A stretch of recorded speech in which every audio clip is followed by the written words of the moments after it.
Chers amis, voici une expression bien connue que vous utilisez peut-être vous-même. Tu as de la lumière dans les yeux. Tu as de la lumière dans les yeux. On peut dire cela dans de nombreuses occasions. Par exemple, à quelqu'un qui a un visage particulièrement souriant, lumineux, après une grande joie. Il y a de la lumière dans les yeux des enfants lorsqu'ils voient les cadeaux d'anniversaire ou de Noël s'approcher d'eux, par exemple. Tu as de la lumière dans les yeux. C'est une expression qui me fait régulièrement réfléchir parce que, comme aumônier d'hôpital, j'ai très souvent l'occasion de donner le sacrement de l'onction des malades, qui, comme chacun sait, j'espère, peut être reçu à plusieurs reprises dans une vie. On peut le recevoir à chaque fois que l'on se sent en grand danger. Oui, si vous en êtes resté à l'extrême onction recevable uniquement à l'article de la mort, il faut vous renseigner. Ça fait quand même 60 ans que c'est fini, cette histoire-là. On a évolué un peu depuis. Je donne donc régulièrement l'onction, y compris bien sûr, en vue de la vie. Je donne régulièrement l'onction à des personnes qui vont guérir, on l'espère bien. Et il n'est pas rare qu'après avoir donné ce sacrement à quelqu'un, cette personne ait soudain de la lumière dans ses yeux. Ça m'est arrivé encore il y a peu de temps, je donnais cette onction à une femme qui en avait bien besoin. Son visage, quelques minutes auparavant, était vide, souffrant, malade. Et soudain, après l'onction, après notre prière commune, il y avait de la lumière dans ses yeux, véritablement. Il y a évidemment aussi une lumière très particulière que je contemple dans les yeux de celles et ceux qui reviennent à la vie après être passés juste à côté du grand passage. Il arrive que ces personnes aient fait ce que l'on appelle une expérience de mort imminente. Cela reste bien mystérieux, mais un des points communs de tous les récits de toutes ces personnes est qu'ils ont vu une grande lumière. Cette grande lumière blanche, plus brillante que le soleil, disent-ils, mais qui n'éblouit pas. Et ils ont énormément de peine à la décrire avec des mots humains. C'est plus blanc que blanc, me disait quelqu'un. C'est plus fort que le soleil, mais je pouvais le regarder en face. Mais voilà précisément ce que nous relatent Pierre, Jacques et Jean en descendant de la montagne par la voix de Matthieu aujourd'hui. Ils ont vu le Christ devenir soudain lumineux et ses habits étaient d'une blancheur incroyable, dit le texte, plus blanc que blanc, comme nous le vantent certaines lessives qui peuvent toujours s'aligner pour faire mieux que le royaume des cieux. Pierre nous le confirmait dans sa lettre. C'était notre deuxième lecture. Il a vu cela, il était là, il en est le témoin oculaire et il a entendu la voix venue du ciel ce jour-là. C'est aussi cette même blancheur qui n'appartient qu'au monde du ciel, dont parlait le prophète Daniel dans la première lecture, lorsqu'il disait que l'habit du vieillard sur son trône est blanc comme la neige et les cheveux de sa tête comme de la laine immaculée. Cette lumière, cette blancheur,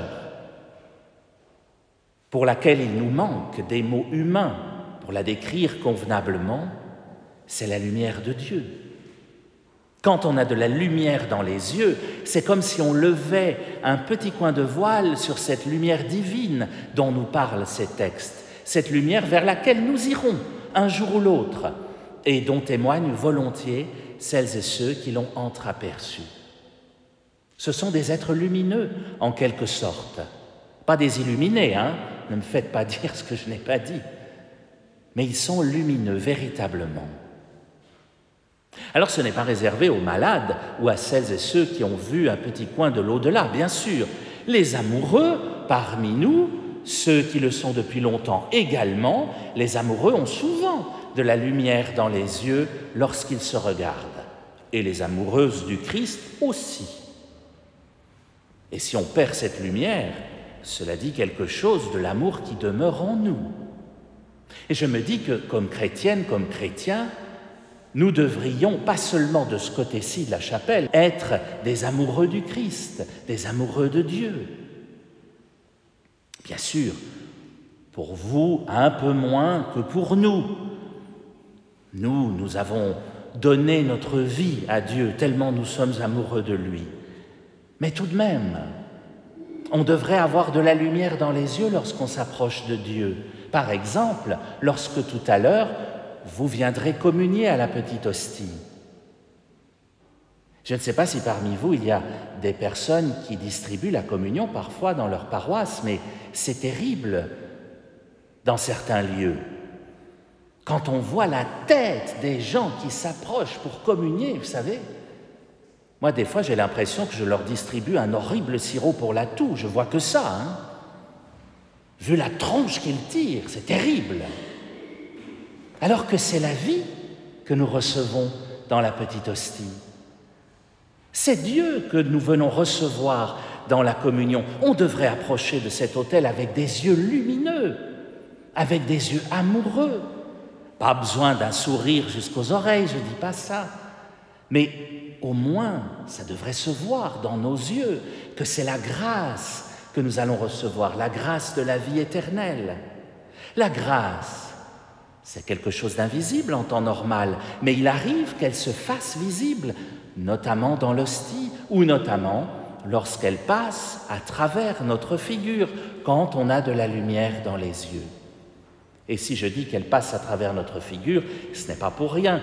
L'évangile que nous avons réentendu aujourd'hui, le nom de la fête que nous célébrons, Transfiguration, parle exactement de cela. Être transfiguré, c'est avoir quelque chose qui passe à travers, notre figure. Il nous revient donc, si nous vivons de la grâce de Dieu, d'être parfois, et même pourquoi pas souvent, transfigurés, de laisser traverser la présence de Dieu à travers notre regard, notre sourire. Et c'est très important, parce que lorsque nous serons ressortis tout à l'heure, nous allons croiser dans la rue des gens qui ne sont pas là ce matin, des gens qui ne connaissent peut-être pas Dieu. Si on ne leur offre pas un sourire, même des yeux, ils vont se dire « Dis donc, ça n'a pas l'air très sympa d'aller à l'église, hein ? Vu la tête qu'ils tirent en ressortant, ça ne donne pas envie. » Alors que si, au contraire, nous ressortons avec de la lumière dans les yeux, d'une manière transfigurée, au moins un petit peu, peut-être croiserons-nous quelqu'un qui ne connaît pas Dieu et qui va se dire « Tiens, ça a l'air beau ce que cette personne a vécu dans ce bâtiment dans lequel je ne suis encore jamais entré. Peut-être que ça vaut la peine. » C'est une responsabilité importante, chers amis, d'être transfigurés, nous-mêmes. Et au fond, lorsque nous venons dans la plupart des églises, comme d'ailleurs ici, nous avons un exemple sous les yeux. Et oui, regardez. Regardez autour de vous, ces vitraux. Voilà des lieux à travers lesquels la lumière passe, et c'est ce qui leur donne toute leur splendeur. Et si les visages ou les formes de ces vitraux sont si beaux, si belles, c'est précisément parce que la lumière les traverse. À nous alors de les imiter en nous faisant vitraux du Christ, en laissant sa lumière traverser notre visage, quelle que soit sa forme, pour l'offrir à celles et ceux qui nous regarderont aujourd'hui, et pour qu'ils se disent « Cette lumière-là, j'aimerais mieux la connaître, c'est beau ce qu'ont l'air d'avoir vécu ces gens. Alors moi aussi, j'ai envie de connaître cette lumière pour être un jour aussi transfiguré. »